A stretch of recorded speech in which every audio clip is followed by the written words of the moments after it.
Good afternoon to our panelists and delegates who have joined us for the first Solar Power Africa 2021 webinar in conjunction with the South African Energy Storage Association and sponsored by MGT Solar.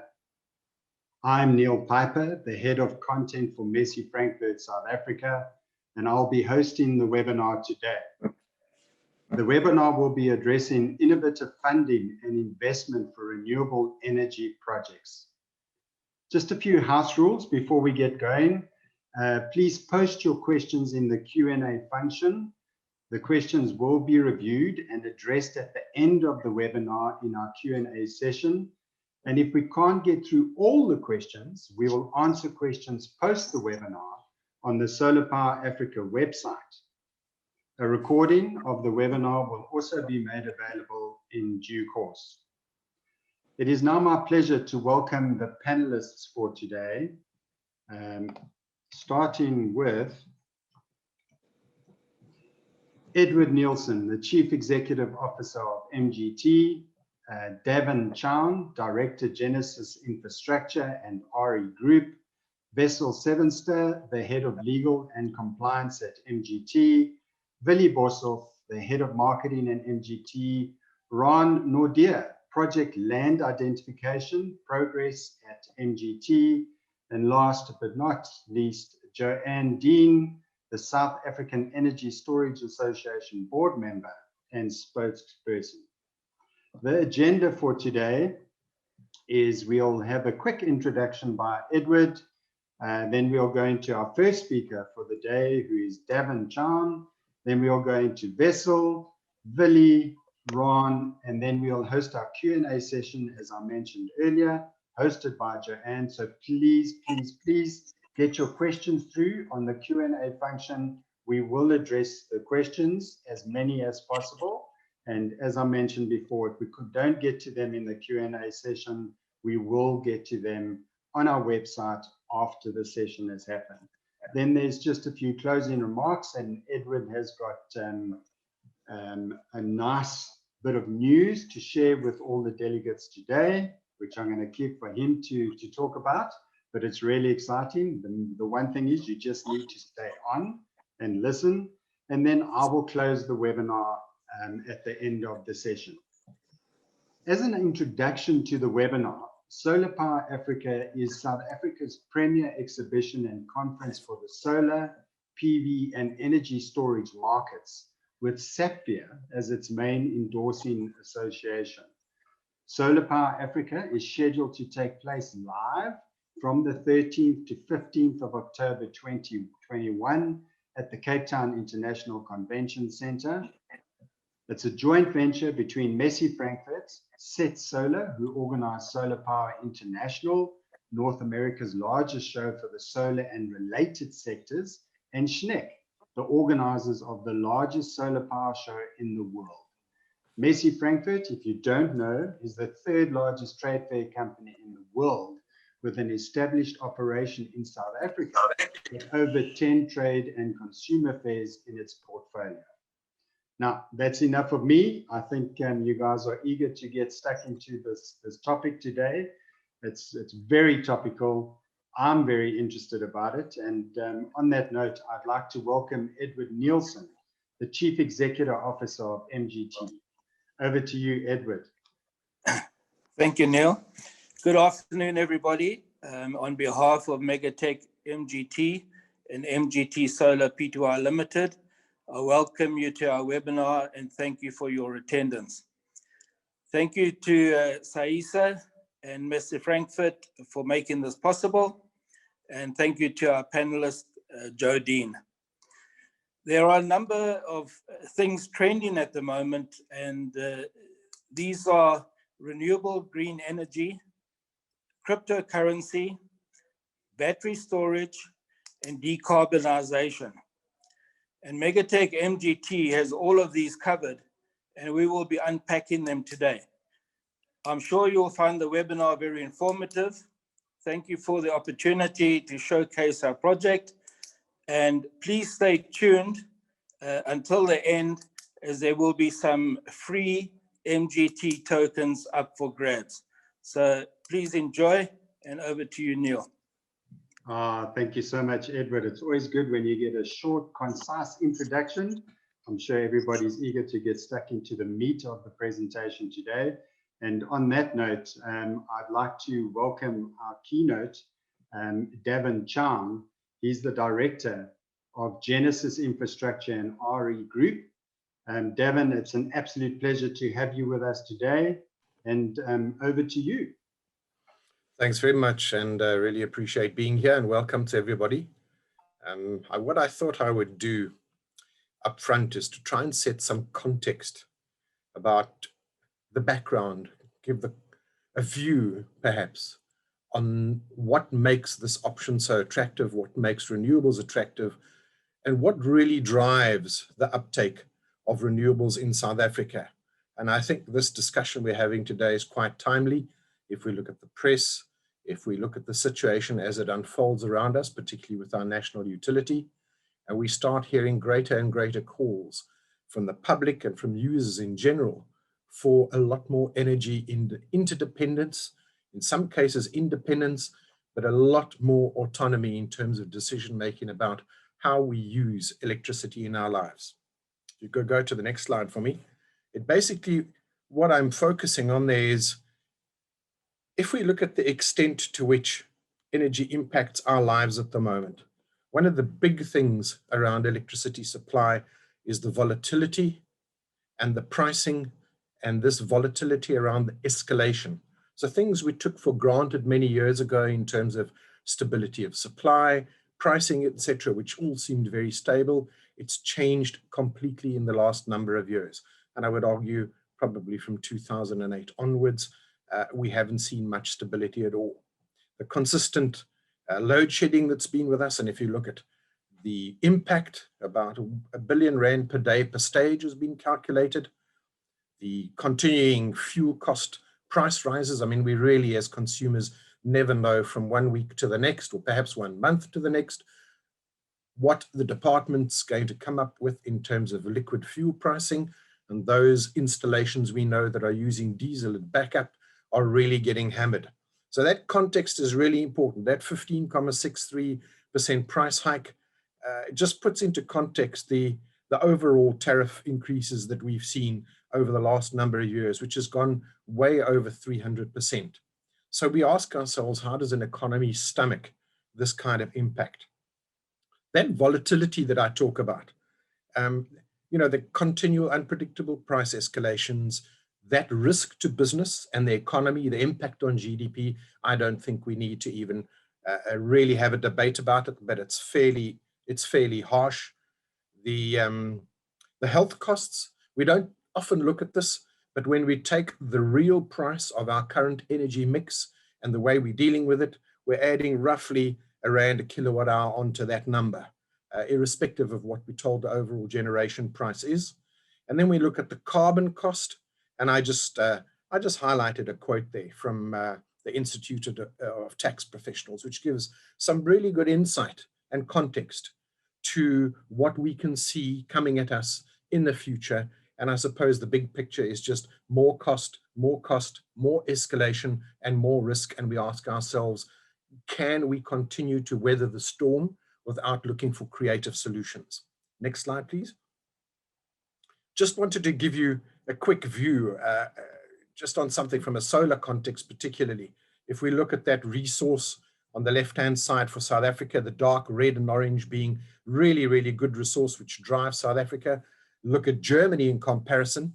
And if we go into that next slide and we just look at the timing and the ambition that South Africa has, and you look at the gigawatt numbers that we seem to be aspiring to in a country which has such a brilliant resource and which has such a dire need right at this moment in time, and which has successfully been implementing solar projects and other technologies, we ask ourselves, why is it that it seems to be at a regulatory level that our ambition is so lagging behind even other countries, our other BRICS partners who are forging ahead? That's really a pointed question, I suppose, to start saying, is this really an accurate reflection? And when we start looking now at the market as it's opening up, we see more tenders coming out from the big power users. We see that explosion in the off-grid sector. We're now starting to see a greater call for bilateral transactions between sellers and users. And it tells us that our context is changing very rapidly, irrespective of the government procurement actions. Of course, government procurement and the REAP has been driving it, but slowly we're starting to see a change now where citizens are saying, look, it would really be great if we can power our homes, our businesses, various industries, be they small or large scale. And I think we've all seen the tenders come out recently from some of the large giants and the big users in the Southern African market. If we see that trend emerging, it definitely signals to us that there's a larger opportunity here that is out there in the marketplace. Next slide, please. I just wanted to highlight over the next couple of 2 slides, and we can flip through them fairly quickly, that just where we look around 10 years ago, so 2008 timeframe, did we really see all of this around us in South Africa? And I think we'd say probably at a very, very marginal level. But if we look at these slides and the next one, we can see it, whether it's at a small scale level, whether we're in informal settlements or big industrial settings, life is changing around us as we see these plant escalating in installation by the numbers. And we see this, if we just look at the panel manufacturers and the way that they're looking at the market, and they're saying, folks, our market is roughly 140 megawatts a year, and that's just in the small scale market. It's decentralized, it's growing, it's moving very quickly. So that's a very interesting, take on where the market's going. If we could move on to the next slide, I thought I would just look at this and say that the big ticket item for us, given what I've said earlier, is how do we de-risk our market? How do we create more opportunity that's going to help us lower overall wholesale cost of electricity, that's going to help us drive the growth in this country. It's going to help price security, stability of supply. But over and above that, one of the key things for us is that how do we move away from this complete risk that we're talking about in our marketplace? How do we look to decentralize energy in a way that makes sense for the average person and that starts to create jobs? And I've just left a couple of numbers there from a recent report by the Green Cape, just highlighting the size and scale that they see this market moving to in a fairly short period of time. And we might think it's a number of years away, but it'll catch up with us very, very quickly. And herein for us lies the opportunity in this market, not only in terms of the economic opportunity, but I leave you there to think about the jobs that we need to create in an economy where we're looking at 34% unemployment, 52% youth unemployment, and we're looking at a shrinking tax base and struggling rural towns and big suppliers who cannot meet the needs for cleaner, cheaper, reliable supplies of electricity. So let me wrap up there and just say that context is everything. And I think this initiative is absolutely timeless as we look at how we can implement this in a much more innovative way and try and do the good old thing, which we all talk about, leapfrogging into the future and embracing a much cleaner energy future. So thank you for that. And I leave it up to you. Devin, thank you very, very much. And you can see Devin's contact details here. I think if you've got any questions or you'd like to get a hold of him and see how he can assist you guys with your planning and your thought process going forward, please get hold of him. And Devin, you talk about context, and I think that is so critical. And it leads perfectly into the video that we're going to share now with everybody. Today, the entire world is trying to recover from the effects of the COVID-19 pandemic. But there is one country in particular that is fighting an even bigger battle. With a downtrend in fulfillment of energy demand ever since 2007, South Africa has been in a full-fledged energy crisis over the past few months. It got bad enough that Eskom, the National Electrical Supply Commission, had to implement a heavy load shedding period, which means that they had to create planned periods of blackout or electricity cuts. This was to manage the country's shortage of energy by reducing the energy consumption of its citizens.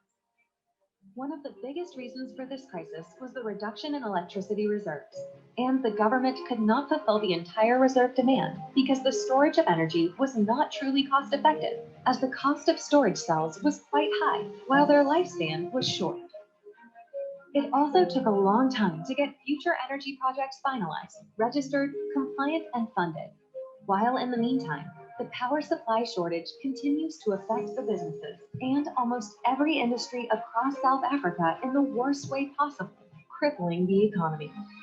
Moreover, businesses are forced to burn solid or diesel fuel, further fueling the global warming crisis.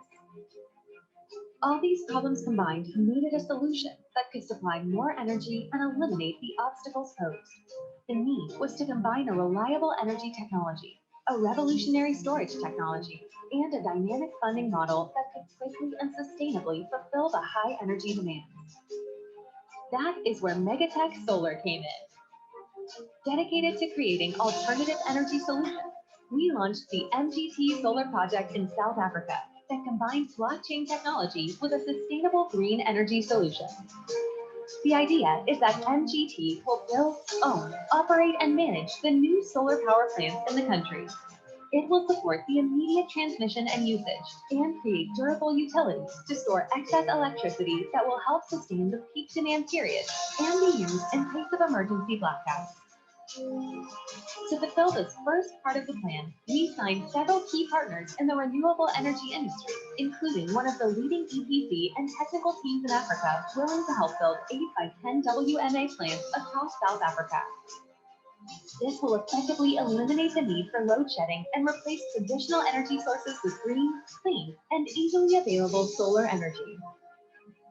The second part of the plan is to use blockchain technology to solve the funding problem. That is why we partnered with Apollo Blockchain to create a cryptocurrency token called MegaTech, or MGT, which is being issued via an ongoing security token offering STO sale. Wondering how this helped? The token is backed by the actual company that owns the solar farms. The token holders got the incentive to own a whopping 60% equity stake in the company, along with lucrative yearly dividends, which in turn encouraged both individuals and large companies to come ahead and invest in huge numbers. For reference, it is estimated that every token holder can expect an ROI of approximately 3,500% soon. Overall, the new solar power plants and reserve facility construction plans funded by the MGT token will effectively reduce the turnaround time from 60 months to 18 months and help us combat the South African energy crisis quickly and efficiently. To learn more about the MGT Solar project, contact us at marketing@megatechmgt.com or check out the links below.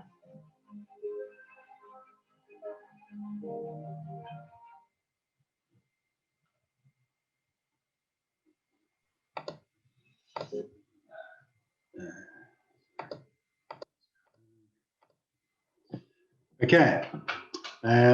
Now addressing you will be Wessel Sevenster. He's the head of legal and compliance at MGT. Welcome, Wessel, and over to you. Thank you, Neil. Thank you, guys. Yeah, I'm going to tell you a little bit more on our unique structure and on a whole new approach to funding green energy projects. Not only that, but to give both institutional investors and private investors an opportunity to become involved in green energy, and in the process also earn very, very good return on investment. So yeah, in a nutshell, what we've done is we've combined, like the explainer video said, just hold on video. Like the explainer video said, we combined blockchain technology and collaborated with leaders of industry in the green energy market, come up with a crypto asset called MegaTech, which is essentially a securitized token. In fact, we went one step further. We tokenized 60% of the actual equity in the company that owns that will own the power plants and storage units that will be erected within the next 16 months. So by doing this, you're actually a fractional owner of these green energy projects. And not only do you own a stake, you earn dividends, and you're also effectively part of the decision making and participate as a stakeholder in the company. I will explain how we managed to come up with this mechanism, as this has not been done. We had to set up a unique corporate structure in terms of which MGT Pty Limited is the operational company that owns and operates and sells the energy generated from these plants. 60% of that is then transferred to the MGT custodian company, which is managed by an escrow firm of lawyers. The senior partner, Mr. Arno Nilsson, is the first director of this custodian company. And then from the token holders, there will be 2 more directors appointed at the first general meeting of the custodian company.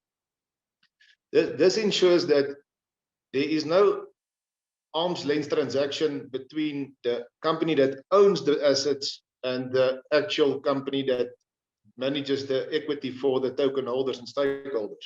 This has not been done before.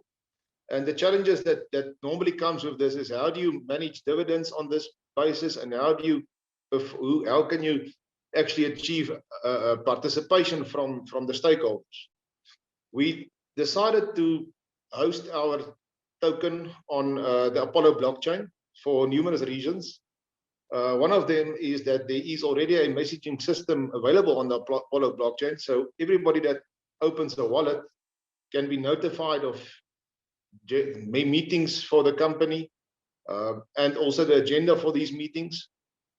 Then obviously, not obviously, but there's also a voting system. So everybody that then decides to take part in this process will have an opportunity to vote on very important business decisions. This will not be the day-to-day running of the business, but for mergers, for acquisitions, for selling off assets, or for a change in business vision deviating from the white paper. There will be a proper meeting held, and all the stakeholders that decide to take part will have an actual say in the decision going forward. This has never been done as far as our knowledge goes in any case. So then you get actual involvement from your stakeholders. You get dividends, you get decision making, and you get actual shareholding. The dividends will also be done in terms of a staking system. My colleague, Mr. Willie Boshoff, will tell you a little bit more about that a little bit later in this webinar. But yeah, I think in a nutshell, we've come up with a very, very unique funding model and an opportunity for investors to become involved in green energy investment. By calling it the first proper equity token out there, I know it sounds a little bit ambitious, but it's in fact exactly what it is. And the reason that we are in the explainability, you saw that we are talking about 3,500% return on investment. And the way in which we did those projections was that we are raising the money for phase 1 in terms of the STO, the security token offering. In phase 1, there is a 2 times 10 megawatt solar plant with storage facility. Then once that is done, we're going to leverage that collateral to fund phase 2, 3, and 4, which is exactly the same, 2 times 10 megawatt solar PV plants and storage. And then because the investors initially only raised the money for phase 1, the profits from phase 2, 3, and 4 will then gear the return on investment up to 3,500, taking into consideration that all the carbon credits that's being generated over the next 20 years will be sold, will traded, and also generate additional income streams for the company. And of course, all the stakeholders and coin holders will then enjoy 60% of all these profits going forward. I truly think that this is a very unique structure, and it gives our investors peace of mind that they are actually participating in the decision-making process. And yeah, the risk is mitigated to a great extent. The last point that I would like to maybe talk about is, and this has not been done before, we all know that the compliance is becoming an issue regarding STOs and ICOs, specifically in South Africa. There's imminent legislation that will be promulgated within this year. We have taken one step further to say we want to be proactive and comply for what is expected in terms of the position paper published by SARP earlier this year. So that's why we then went the further step to say the money is raised within the STO period, is paid into an escrow account, which is then the custodian is NSK attorneys, of which Arno Nilsson, the senior partner, is also the director of the custodian company, as I mentioned earlier. So this ensures that all expenses and all income is managed in terms of what was promised in the white paper. And this will also in turn then ensure that the money is available once the construction portion starts, that no funds is misappropriated in that process. So we've really tried to check all the boxes in terms of mitigating risk for investors, and in the same time creating a safe environment for investors to invest quite easily and get a tremendous return on investment. So yeah, I do think this will pave the way forward for any other possible green energy projects, not only in South Africa, but perhaps the whole continent. And this is now maybe the way in which traditional funding methods must evolve to catch up with the new contemporary way of raising funds going forward. That is all that I've got at this stage. Yeah, and I'll be happy to answer any questions at the end. Wessel, thank you so much for those insights. That's great. And again, if you do have any questions, please post them in the Q&A tab. We will get to those questions a little bit later. We've got 2 more speakers after this, and then we're going straight into the Q&A. But Wessel, it's great to see that you guys are breaking new ground, leading the way in funding. It's really an exciting time for South Africa and the world, and also for your marketing team. Thank you. You have to sell this now. And on that note, I think let's introduce Willie Boshoff. He's the head of marketing for MGT. Over to you, Willie. Thanks, guys. Hi everyone, and Neil, thanks for this amazing platform. I'm very excited to talk about MGT, the token itself.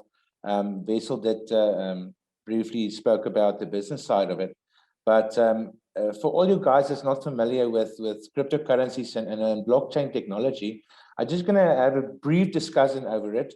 I'm not going to take a long time I'm just going to have a talk about the overview of cryptocurrency, the state of cryptocurrency globally currently. So if Neil, you can just put in that on slide number 1 for us. Guys, if you can see there, the current market cap for cryptocurrencies just reached a staggering amount of $2 trillion. And that is mainly the fact of institutional and retail investors looking at blockchain technology. It's not all about cryptocurrency. I mean, the blockchain is really what it's all about. And if you can just see there, half of that is actually $1 trillion is actually in market cap of Bitcoin itself. So we're in an incredible space and timing to launch this exciting new token. And the world is really seeing what blockchain all about. And just mainly about blockchain. Blockchain is just defined as a peer-to-peer distributed in nature. So it's in the public eye. So everyone can participate in that process. So to ensure if the blockchain remains a peer-to-peer, everyone will get a copy of this open ledger. So if you do a transaction, this will be like a copy to the next holder and an open ledger. So the blockchain cannot be manipulated. and these transactions have been captured on the blockchain. Blockchain trend was always among businesses, but the adoption rate nowadays just skyrocketed over the past few years. And blockchain has already affected the economy tremendously. And we as MegaTech Token really feel that we can benefit from this ecosystem and this amazing project. As the industry continues to grow and expand, we expect more blockchain-based use cases. This is involved with institutional investors, banking and national payment platforms. So yes, just want to talk about the MegaTech Token itself. Guys, MegaTech Token was developed in last year in 2020 in October. Neil, you can just, the slide number 3, thank you. Was developed in 2020. It was minted on the Apollo blockchain.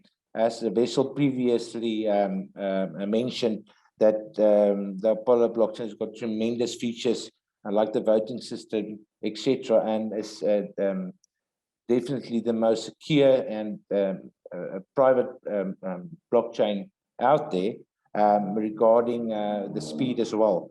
So, guys, I've been involved with crypto for more than 5 years now. And if we talk about STO and ICO investments in crypto project, there was a lot of problems in the past. But number one is the crypto world is actually looking at projects that's solving problems.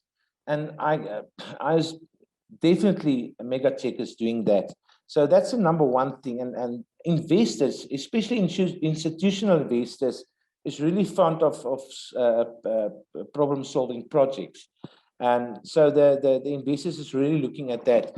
And one fact that Wessel just mentioned was the problem of all, I wouldn't say all, but most tokens and coins out there is that there's not actually a profit sharing and dividend opportunity. If you hold, let's say, XRP, the main company Ripple, you don't have actually dividends and profit sharing in the main company. And that is why MegaTech is so unique. To have actually, there's actually 2 income streams now. We will be listed on exchanges very soon. That's very excited. I will want to mention that as well. Not many STO, ICO projects got a guaranteed exchange listing. So that's very, very excited to us. Besides your value on exchanges, you're going to have a profit sharing and dividend payouts annually. So yes, that's tremendous in the cryptosphere. The second thing is many crypto STOs and ICOs on pre-sale before they get listed, they call it a pump and dump scheme. And we really looked into this. And because of this dumping of tokens on exchanges, the project is not viable and not sustainable. So what we're saying is if you can hold your tokens for a period of time, you will be eligible for the dividend. So that will actually increase our demand on exchanges. So there will now be a dumping of coins. So, and then of course, we're not just a trusted funding model. It's actually not the uniqueness of the funding model, but actually the uniqueness of the investment opportunity. And that is very, very important. Guys, I'm not going to go into that, the crypto and the blockchain itself. I just want to tell you guys about our marketing. It's very important in the crypto industry to have collaboration between YouTube influencers and then, of course, social media platforms like Telegram. Now, Telegram has been mainly used by cryptocurrency platforms. This is actually part of the social media environment around cryptocurrencies. So this is based on transferring new information regarding the process of the project, etc. After this, Neil will just give us all the links after this. And but the most exciting thing at the moment, guys, is We have on our website, there was a payment platform. We actually, about 60 days into our sale, our sale is currently at 0.15 US dollars. It was actually 1 cent. In 7 days from now, the price will be at 2 cents. So it's a huge opportunity to grab some coins on that basis, but we will also have a 15% a bonus structure for anyone that wants to purchase MGT. I just want to go back to the fact that most STOs and ICOs doesn't have a guaranteed exchange listing going forward. So we've got actually maybe 2 exchange listings. So that's a huge factor. So guys, I will give Mr. Greg now at the end. He's going to explain about the payment platform and then also the Telegram bot to claim your free tokens. And yeah, we're very busy with our YouTube influencers. We've got very big marketing campaign regarding the influencers, videos, promotional videos. And yes, thanks for that opportunity. Thank you, Neil. For any questions regarding how to buy our marketing structures, I'll be glad to answer those questions. Thank you, Neil. Thanks, Willie. So Greg's going to come in now. Yeah, we can just, yeah, Greg can come in now and just explain the payment platform and the website itself, and just explain how people can get that free tokens on the board as well. And Billy, it's always good to see a marketer always so passionate about their product. But it's really nice that MGT, as you mentioned, there were quite a few issues and around all of this, and you guys have resolved those issues and addressed the concerns, and you've created this wonderful solution for investors. So well done to you and the team, and I wish you all the best with your listing. Thank you so much, Neil. Cool. Okay, Greg, over to you.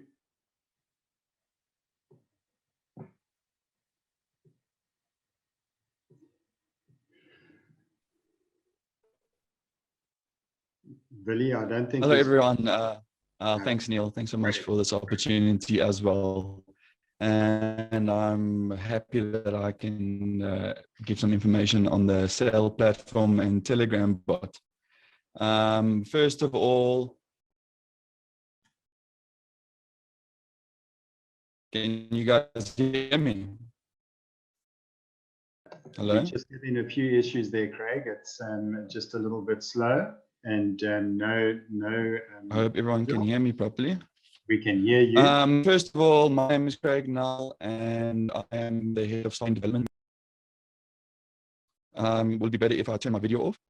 Can you still hear me? We can hear you. Let's see how we go, Craig. Okay, perfect. So I'm going to start again. My name is Craig Null. I'm the head of software and development in Megatech, and I'm going to explain a little bit about the payment platform, the sale platform, and the bonuses thereof. And I'm going to explain a little bit about the Telegram bot and how to get access to that. Okay, so first of all, the sale platform. It's quite a simple sale platform. There's a simple login method with your email and password. After that, we have sale prices and bonuses. So the sale price at the moment for our MGT token is 0.015 US dollar. That is going to be running until the 17th of May. So get your tokens now. We're going to have a price increase just after that. And after that, it's going to increase to 2 US dollar cents. Okay, now to go on to a bit of the bonus. We have a bonus structure at the moment for our sale platform. If you buy tokens right now, you can get in at an extra 10% bonus. And we have a referral system set up where you can, sorry, slide's fine, yes. A referral system set up where if you get someone to sign up on your referral link, they will be eligible to a 5% bonus, and you will be eligible to a 5% bonus if that person makes any other purchases. along with that extra 10%. Okay, so the tokens are very easy to buy. You can buy via fiat, and that is a secure bank transfer to an escrow account, and that will be paid and transferred to your Apollo wallet within 7 days. And then the other way to buy is with cryptocurrency itself, and we use a platform called Coin Payments. And our Coin Payments is a very secure platform. We have security in mind when it comes to our community and our members. Okay, now that is about the sale platform. Any other questions you guys can ask in the Q&A, I will be answering them afterwards. Now to move on to the Telegram, it's going to be the Telegram bot. Sorry, it's quite a simple program. It's just a chat basically in Telegram. You're going to have to join Telegram. That's going to be the first step. Your second step is you're going to join our official MGT group. And on there, you're going to have a shortcut to our bot. And then from there, you can be eligible to, if you follow the 2 steps, which is just giving a APL address and your email address, that will allow you to be eligible to 5,000 tokens.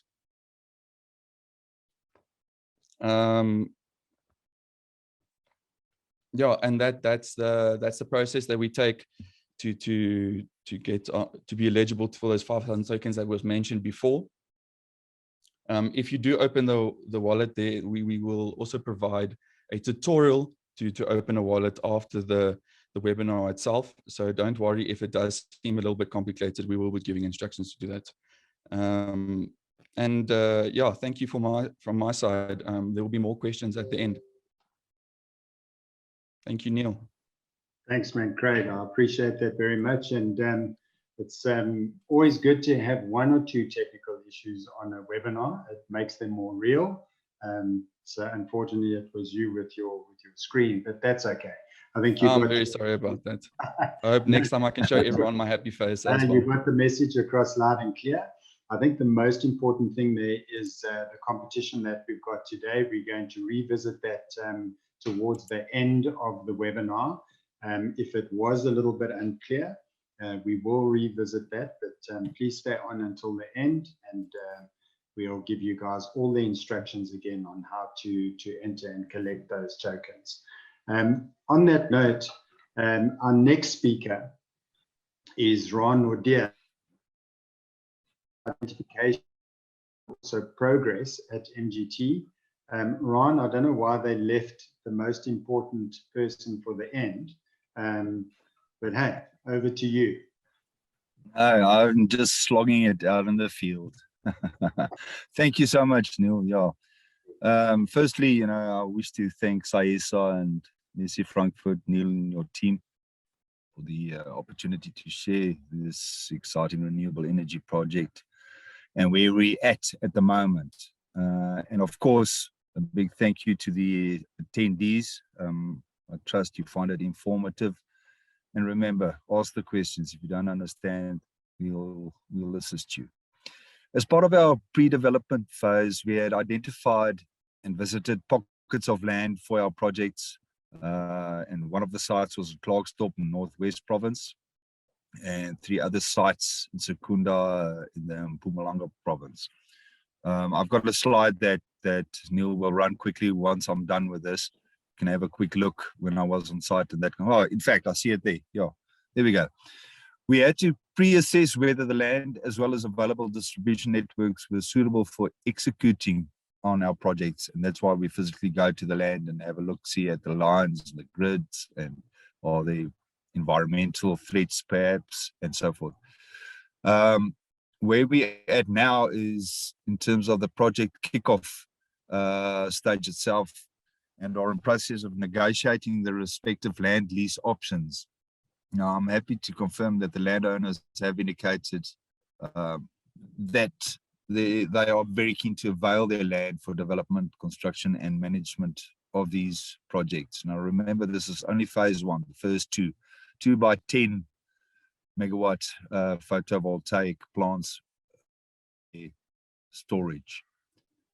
It is important to note that the realization of these projects in South Africa are subject to environmental grid, land zoning, and other legislative and license requirements. This takes time, unfortunately, but we believe all approvals will be secured within the next 9 months or so, in a perfect world from now, as we are supported by the best field specialists in the country. Once all is approved and financial close is reached, construction will begin. What we currently are busy with is mapping out the specific land areas, scoping the project development works, and modeling for the offtake of the energy to be generated.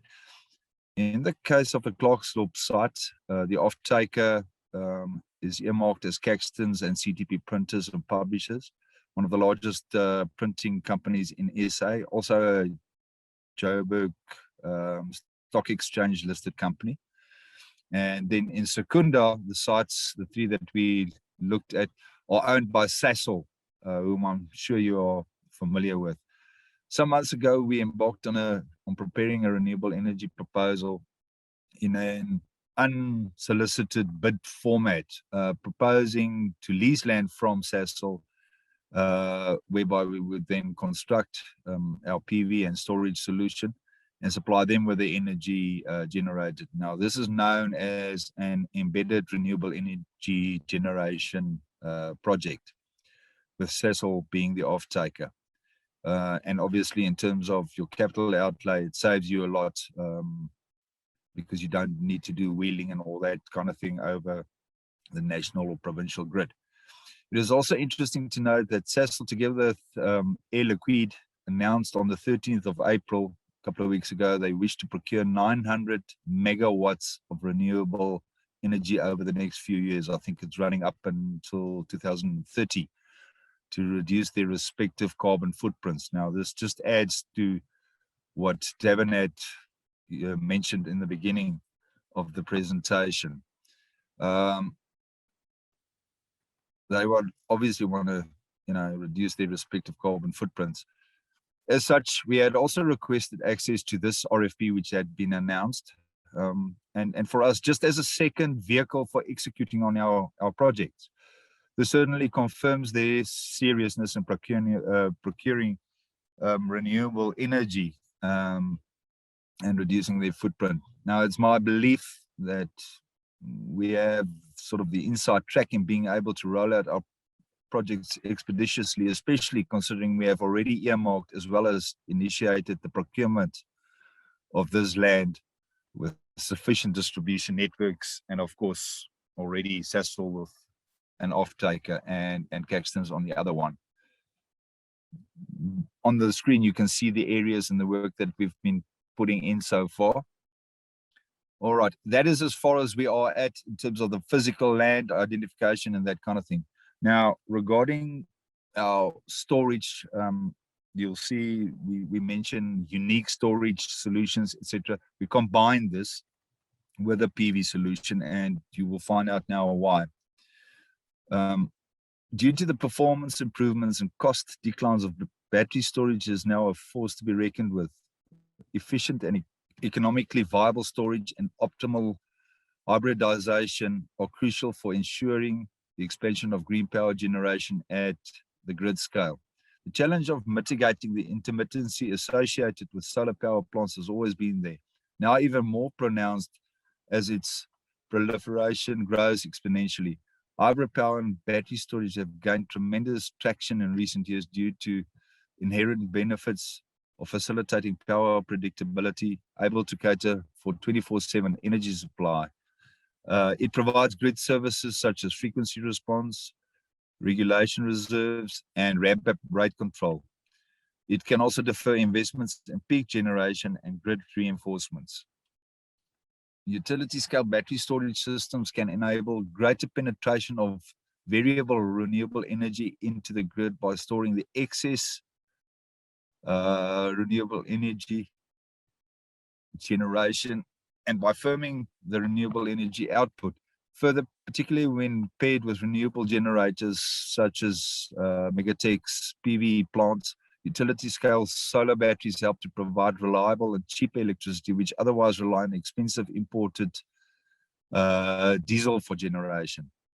Now, our designed 15 megawatt hour battery system coupled to a 10 megawatt hour PV system unlocks optimal savings by moving the generation dispatch away from peak tariff, saving the off-taker lots of money. We propose to lease these 5 megawatt or 50 megawatt hour installed capacity plants on a 20-year lease with a guarantee of this 50 megawatt hours available over that period, together with the requisite operations and maintenance agreement. Our battery tech advancement changes the control methodology for the total project from being static, in other words, the batteries on one end and the PV on the other end, to a sophisticated management system with artificial intelligence, with the capability of IoT integration. And as far as batteries are concerned, I think everybody is familiar with what Tesla has been up to, etc., etc. One of the issues that we looked at is safety.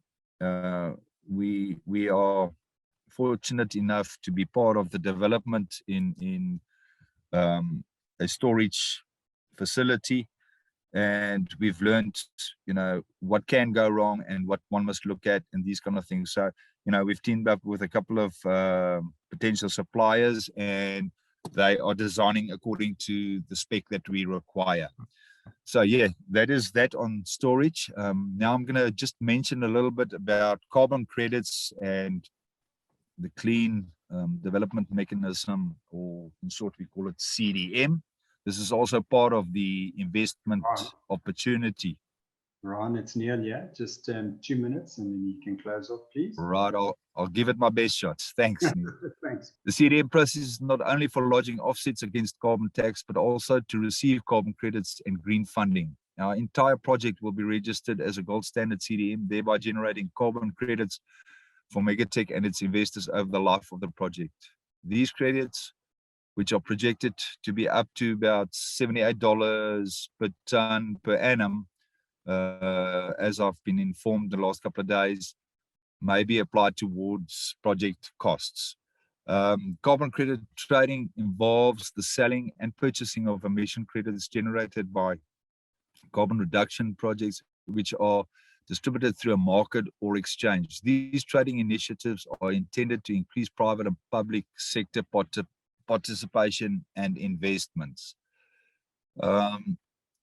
Carbon trading is said to be one of the world's fastest growing markets, just as cryptocurrency, I suppose, worth about 63 billion USD in 2007 and has grown to just under 300 billion in 2021.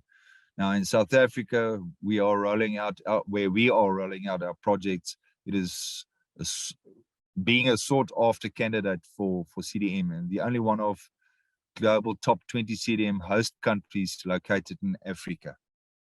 We basically enable carbon tax deductions by generating this green energy as opposed to brown energy generated in, say, by Eskom. Our projects further qualify for carbon credits annually and are claimed each year over a period of about 17 years. As Megatech's project is a greenfields project, it will be lodged under a CDM program through South Africa's designated national authority, or DNA, which falls under the South African Department of Mineral Resources and Energy. Right, that's it from me. We'll keep you up to speed on our progress. Thank you all. Thanks, Neil. Thanks, Ron. Sorry to put you under pressure there, but we've got so many questions coming through on this amazing topic. I think it's so topical. I think there are a lot of questions coming through.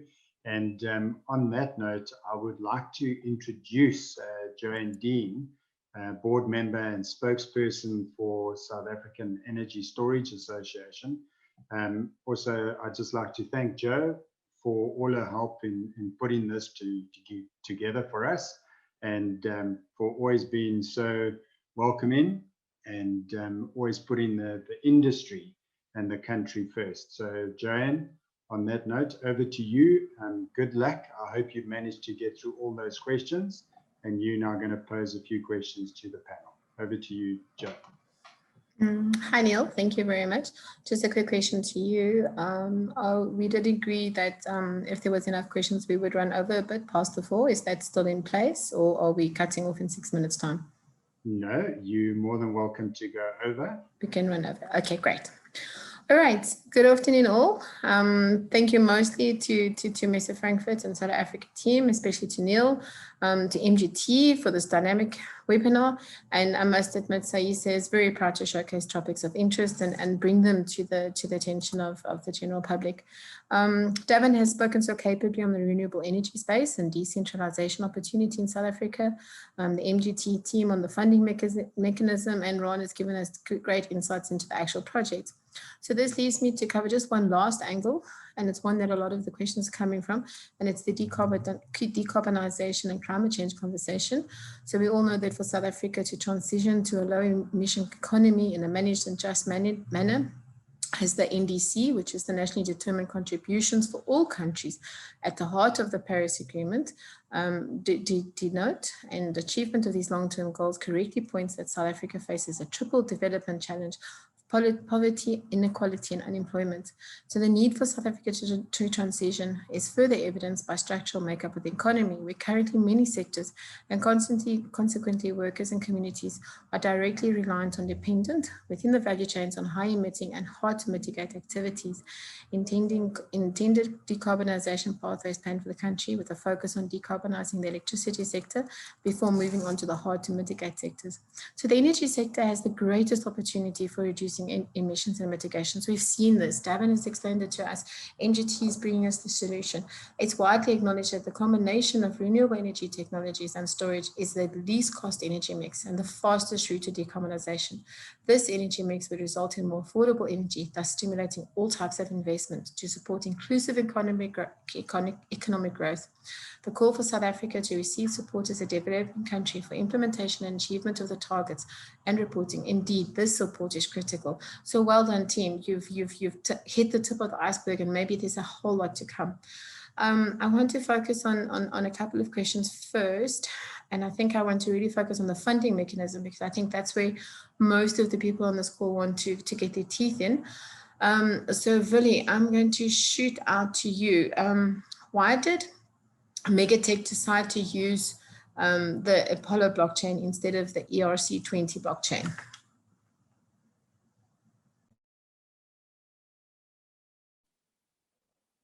Hi, Joe. Thanks for that.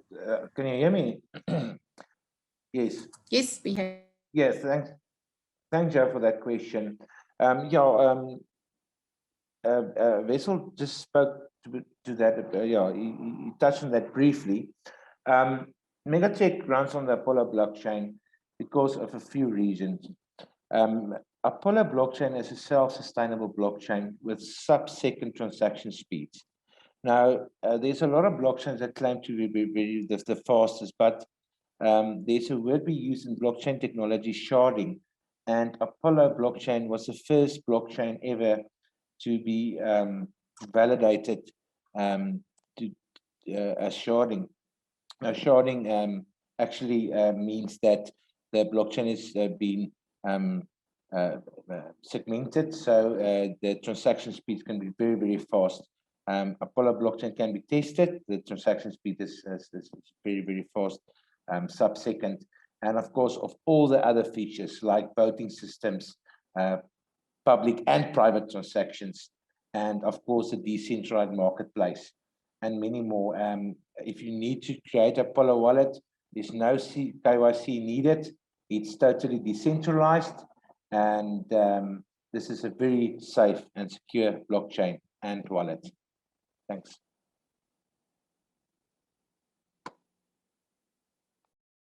Sorry, I'm just get my mute off. Thank you, Vili. Well, that was great insight, and certainly gives us comfort and reassurance in aspects maybe that the general public doesn't know, Vili. So we've got a lot to learn from you. Thank you. Let me focus on these two questions here, which I'm going to gel into one because they're very similar. I'm going to send this one out. It relates to energy, but I'm sending this one out to Ron. Since this is a renewable energy project and a long-term project, the token is being backed by the company that owns the solar farms. Is there any future planning in the near or the long-term future to add other renewable project sources other than photovoltaic into the portfolio? And do you have the intention to add, South Africa's got this great need for distribution projects and these transmission portfolio projects. So this is where majority of the power is lost. If you could give us a quick, smart reply on that, please. I'll try and be smart. Thank you, Joe. Yeah, good question.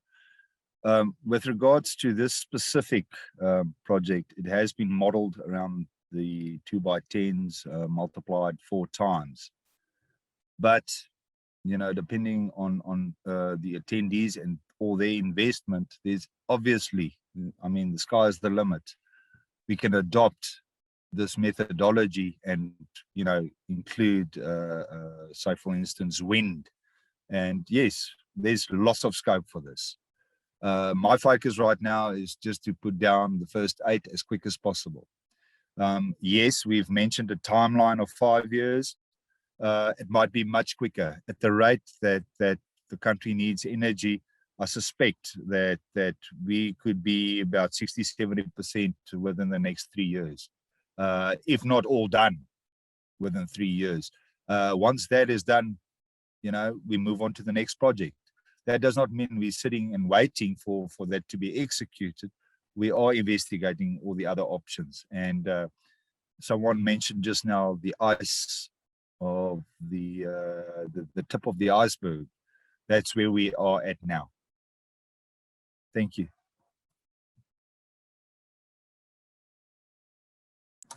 Thank you, Ron. I'm just trying to facilitate between the question screen and the answer screen.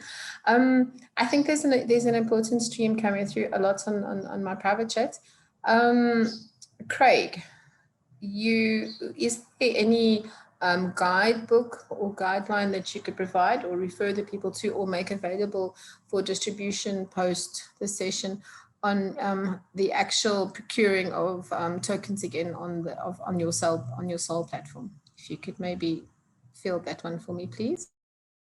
Yeah, sure. We actually have a YouTube channel that where we have explainers, a bunch of explainers. We have AMA videos, which is Ask Me Anything videos that explain that where we answer questions that are given by the community, our Telegram community specifically. On that YouTube channel, we have a sale platform explainer. Now that goes from top to bottom, explaining every aspect of the sale platform and how to purchase tokens itself. It takes you through the steps of the sale platform as well. So there is no need for any other video. Just go check out our YouTube channel. Thanks so much, Jay. Thank you, Craig. Okay, so we're going to get to some more deeper dive questions. And I'm just trying to combine a few. So if the attendees will not hold it against me, I'm trying to sort of consolidate a couple of questions.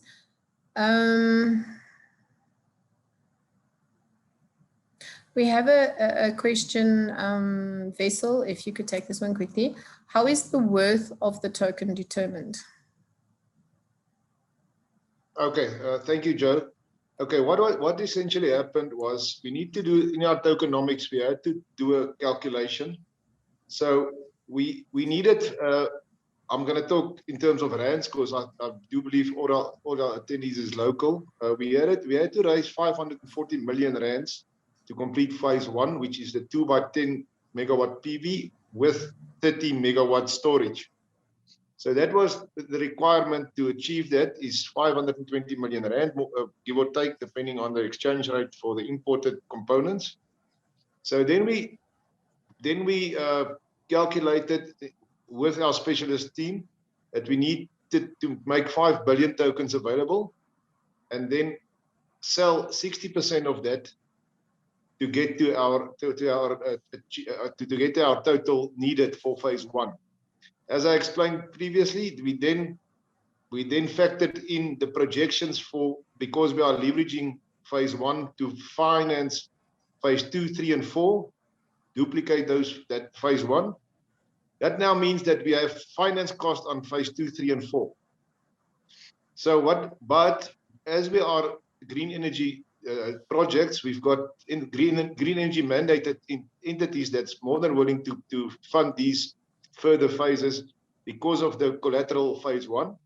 So when we calculate then the cost of finance, and we project the sale of energy for the next 20 years of each of these phases, with calculating in the carbon credit trading and the projected values, that's where we got to, firstly, what the list price, or not the list price, the sale price of coin or token should be. And that's why we then calculated what the projected return on investment over the next 20 years for each token should amount to. I hope that answers your question. But for further information, there's a very comprehensive financial model on the website in the white paper as well as the one paper. So anybody that has got further questions can go and have a look, and then maybe mail us any further questions that you would like to be answered. Okay, Faisal, next one to you again. Do the articles of Memorandum of MGT Limited make provision for the 60% held by token holders? Yes, thank you. That is a brilliant question. I should have actually touched on that already. Okay, so because this is a very unique structure, the MOI for MGT Solar needed to be amended so that it can speak directly with the MOI of the custodian company. It's a process that we have to go through. We're still busy with the master's office to do that. They need to sign off on it in terms of getting it in line with compliance for the Companies Act. But yes, in a nutshell, what will happen is the voting of the custodian company will be done in terms of that MOI. Consensus and quorum will be then adopted in terms of the MOI. Those decisions will then constitute a vote in the normal voting of MGT Solar's annual meetings as well. But yeah, we will shortly publish those amended MOIs as soon as it's been signed off by the master's office or the company's office. Then I'll field the question on the CDM. There is talk of CDM no longer registering grid-type solar projects. How is MGT planning to get the projects into the CDM? There's already been a blanket PIN lodged on the CDM, covering a range of projects that will be uplifted as they executed. Then I'm going up in the chat. Ron, there's a question on the storage from Mark. Apology if I missed this, but there's an anticipated target for introducing hydrogen storage. Is there an anticipated target, sorry, for introducing hydrogen storage, either with air liquid proposals or otherwise? I would presume Mark is inquiring, your ambitions on your projects as far as storage goes. If you could field that one, please. Yes, we are looking. Wasn't necessarily planning on mentioning that here, but we are looking into those solutions, and we are in communication with various suppliers, but a lot of that information unfortunately is confidential. But yes, remember, you're always looking at a better product or better solution, and if you want to make it in this space, you must be adaptable. So absolutely, there is opportunity for that. As I said, unfortunately, I cannot mention names at this point in time, but that is part of our development and so forth. Thank you. Thank you very much. On to the next one. This is an interesting question, and I would like to just pose it to the MGT team. I think maybe we should give Vali a turn. We have Timothy asking, how can we donate to help poor Africa community access clean energy? And this would be spilling onto how can we get community support or community projects? Can your vehicle, your funding be utilized to obtain this?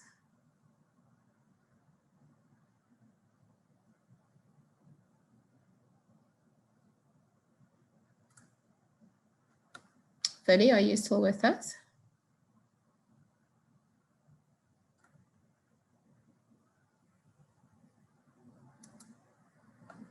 Hi, Joe. I think we've lost Vali. I'll take that one. Okay, thank you, Faisal. Sorry, I Okay. can't see the screen. Okay, no worries. Okay, now as it stands now, we haven't looked into that option. But it's not excluded. We can very easily adopt the same structure to maybe identify a country or a specific region that is in desperate need, and we can market it as such. And anyone that wants to donate and raise money for this project, we can raise money for such a project utilizing the same model. But of course, that will not necessarily be profit for profits so much as for doing something good for the community and for the globe. Okay, but your project in essence will still have an SCD, a social economic development and economic development plan. So you would be from your corporate social responsibility be donating. Am I right? Indeed, that is true. Okay.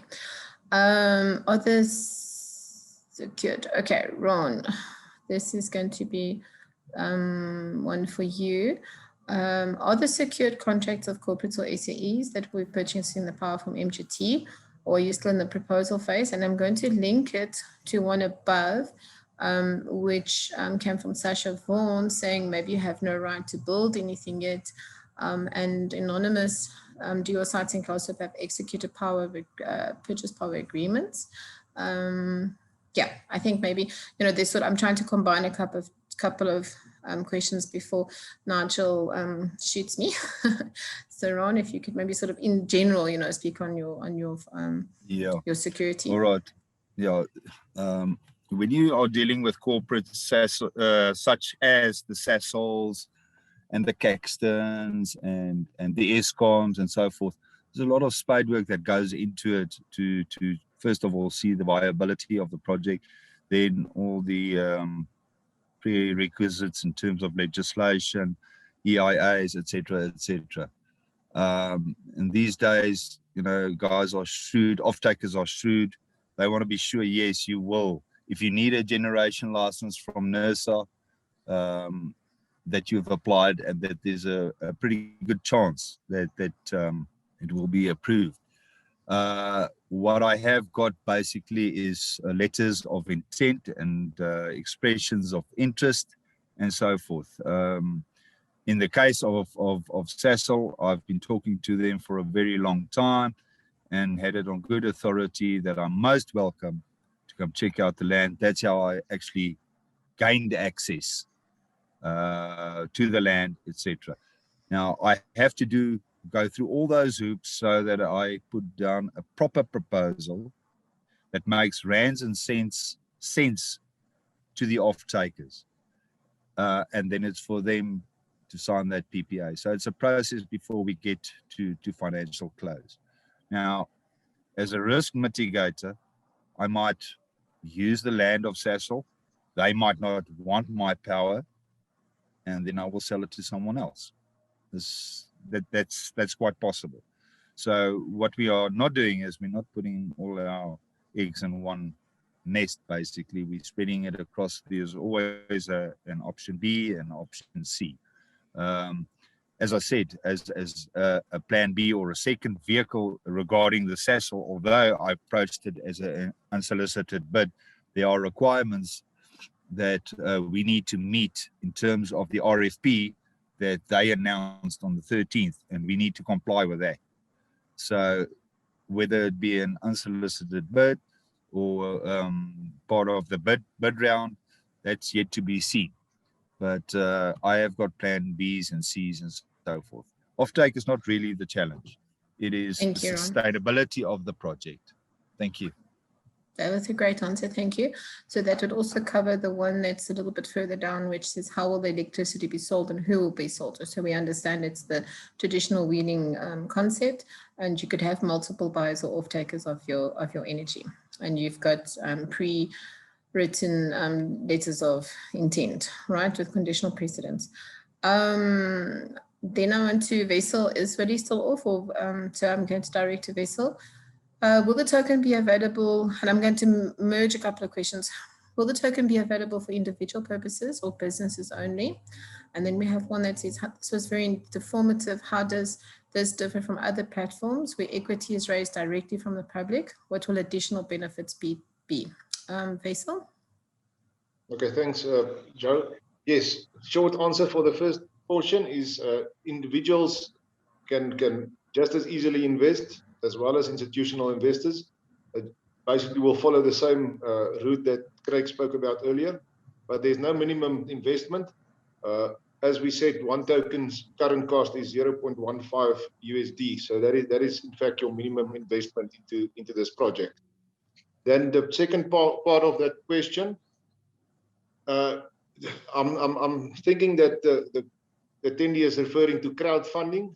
This is a little bit different in terms of which you do not only get the benefit of dividends, but you also get, because this token is going to be listed, guaranteed listed on a major exchange as soon as the sale stops, you're also going to get the benefit of the growth of the token, which can be exponentially more than what the normal dividends are. And when we calculated our 3,500% projected ROI, we did not even take into consideration the emotional part of trading cryptocurrency or crypto assets. That was just based on the projections of the sale of energy and the trading of carbon credits generated. I hope that answers the question. Thank you, Faisal, and don't leave because you seem to be very popular. So the next two that I'm going to combine for you is a quick one again. How will the dividend be paid? Will it be paid in tokens? And then I think latching on, I think it's probably the same question or the same party. Just to clarify, I assume the equity return would be in the more standard range of some equity investments in a solar asset, and the rest would be the expected rise in value of the token. So if you could have a look at those for me, please. Yeah, I'm gonna ask Billy to handle the first one. Actually, yeah, he was supposed to speak about the staking earlier, so I'm glad it came up. So I'm gonna refer that one back to him. And the second portion, I think we already touched on that, is yeah, there's a twofold benefit. First is the dividends that you receive because you are holding onto your tokens. And then the second one is the value increase on the exchanges as your demand rises, because people are not selling these tokens. The demand will increase and the supply will decrease. And then obviously that will lead to a dramatic rise in price, giving you the double leveraging on benefit. Thank you, Faisal. Is Vidi back? Because then if he is, Vidi, are you back? He's back. Is he back? Yes, okay. I'm back. Sorry about that. Let's merge some. Yeah, Vaisal's been replying very nicely. He does a good Vidi. Vidi. The one on dividends, will it be paid in tokens? But then I'd like to join it quickly because we have two, very similar questions. But you refer to the pre-sale price. So there's a query on what was the pre-sale price, and then a direct query to you said, whether you said the token is going to be 2 cents in 7 days. Did I hear you correctly? That's correct, Joe. Currently at 0.015 cent. It was launched. The pre-sale was launched at 1 cent, and 7 days from now we will be going to 2 cents. So yes, to get back to the first question, will dividends be paid in tokens? Dividends will be paid using our unique leasing program, where you can stake your tokens to the custodian wallet, the holding wallet, and then dividends will be paid not only in tokens, but dividends can be paid in fiat or currency, Bitcoin or Ethereum. So yes, we must just remember, if you sell your tokens after that period, the leasing period, you will not be eligible for dividends the next year. So that's going to create the sustainability of our growth for our token. But I just want to go back to the leasing. I said we developed this leasing wallet. So the staking and dividends will be captured on the blockchain, and then will be calculated as many tokens you have. So yes, dividends will be paid either MGT, fiat, or other cryptocurrencies. Thank you, Billy. Thank you. Then we've got a question, a lot of the similar ones. So I think we've answered them. So I hope I haven't offended anybody. We will put proper questions and answers, answers to all of these questions and circulate them post this meeting. There was one that I'm just going back to the first part of his question. Yes, the first part of the question. So I'm going to just answer the second part of this question and then maybe give some closing statements. Ron, I'm going to send this one to you because there was a comment made that there's a lot of hype on the profit and eagerness to sell tokens, and we've already dealt with who's buying with the power. So the tail end of that question was, how are you making the battery economics work? How are we making it work? How are you making the battery economics work? It's a question from Sasha. There was 3 questions in one, but we've answered the first 2 parts of his question. I just don't want to overlook the last part of his question. Right. No, it's basically, as I mentioned earlier, we are in discussions with about 3 battery manufacturers. We are also involved in development of a battery solution, and obviously we are experts in modeling a suitable solution to fit the off-taker's needs, right? And because it's on a leasing program, we're not doing it on a PPA for the battery as such. All right, so we are busy with the modeling, and over the lifespan up to 20 years, we'll probably go beyond that, but the target is 20 years. It all pans out and works out in terms of the battery pricing, because that's the other thing. Batteries previously were very, very expensive. Now, of late, there are a lot of tenders out in the country, driven by the World Bank, etc., etc. And the reason for that is because the pricing has come down, and it has made it more affordable to model into your renewable energy solution. So I hope that sort of answers your questions. I unfortunately haven't got the finer details, but it works out because our headline formulation was based on the calculations that we done at the time, and it worked out. Okay, Joe, can I just interject? I'm going to close. Sorry, yes. Eddie, sorry, please go. Sorry, I just wanted to interject quickly because we've gone quite a bit over time, and some people are waiting to hear what the giveaway is prior to signing off. So I would just like to say, and Craig, if you're there, you can just give us an idea about the Telegram bot. But what we are doing for all attendees, there's a 5,000 5,000 tokens up for grabs if you open an Apollo wallet. So you need to open an Apollo wallet, send us your details or put it on the bot, and you will then get 5,000 tokens credited to your account. Craig, are you there? Thank you, Eddie. Craig will come on now. He was answering some of the questions onto the chat group because we had quite a few questions at the last few minutes. Craig, if you can just facilitate that response, and then we can do the closing statement. Yeah, sure. I think I'm going to make it a bit easier. Rather than having people follow my instructions by voice, I'm going to leave detailed instructions in the chat itself, so everyone can refer back to it if they need it. They can copy and paste it and share it around. I think that's going to be easier for everyone else, rather than actually voicing over the instructions itself. Does everyone agree? Okay, Craig, so how long will it take you to place it in the chat that everyone can copy it out? About 30 seconds, 40 seconds. Okay, great. So you do that, and then we'll do some of the thanks and closing. Neil, is that fine with you? That's perfect, Joe. Okay. Right, so from my side and from CESA's side, I'd really just like to thank everybody for being here. I think it's a topical discussion, and I think that there will be many people for and very many people against it.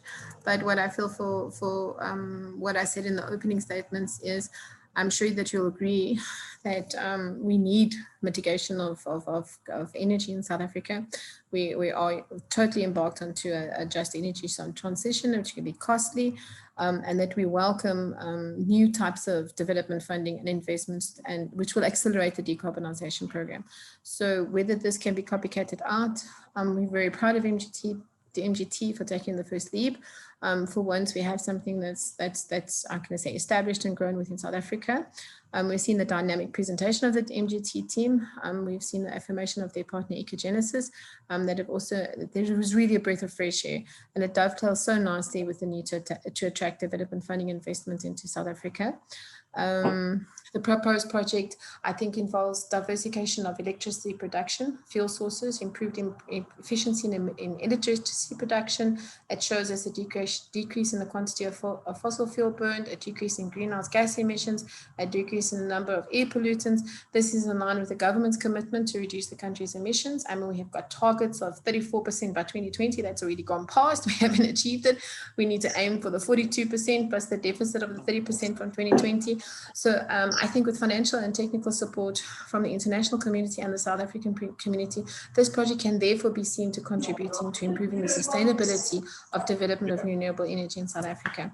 So this proposed project has qualified for a clean development mechanism project. It allows carbon credits to be sold from the project, and it is formally registered with the Executive Board of CDM. So on that grounds, I think CESA is very proud to have put its hand up to host everybody here today. And big thanks to Mr. Frankfurt, to Neil, to Tracy, and to the greater team. There's a whole host of people in Mr. Frankfurt's team making all of this look good with all the nervous speakers and rest. And then most of all to the attendees. It's great to have you here. We hope that you'll engage with us. We hope that you'll be asking more questions and that you'll be maybe downloading the recordings and sharing. And yes, let's keep this discussion going. Neil, I'm going to hand over to you so that Craig can close with his offer. Cool, man. Thank you so much, Joe. And again, thank you for all your help in putting this together.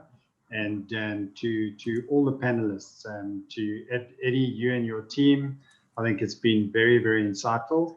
You know, who knew I would have known what tokenomics is? And I do now. So that's a win. And so I think there's been a lot of information shared today. This presentation will be shared with you in due course. We'll send it directly to everybody that's registered as an attendee, so you'll get it. So if you want to revisit things, you can do it.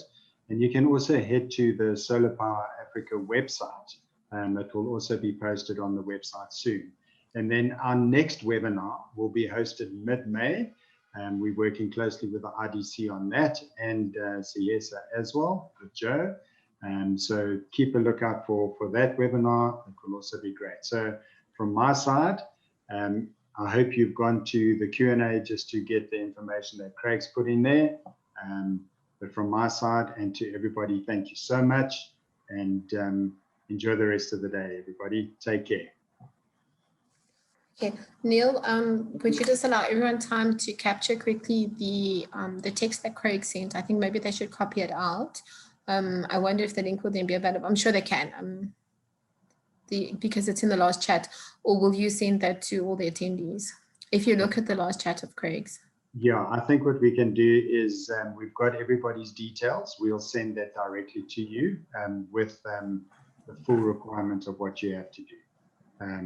So we will share that after this and to all attendees, just to make it easier for everybody. That would be great. Okay. Thank you so much, everyone. Thanks, everybody. Thank you very much, Neil. Thank you. Thanks, everybody. Take care. Bye. Thank you, everybody. Thank you, Neil.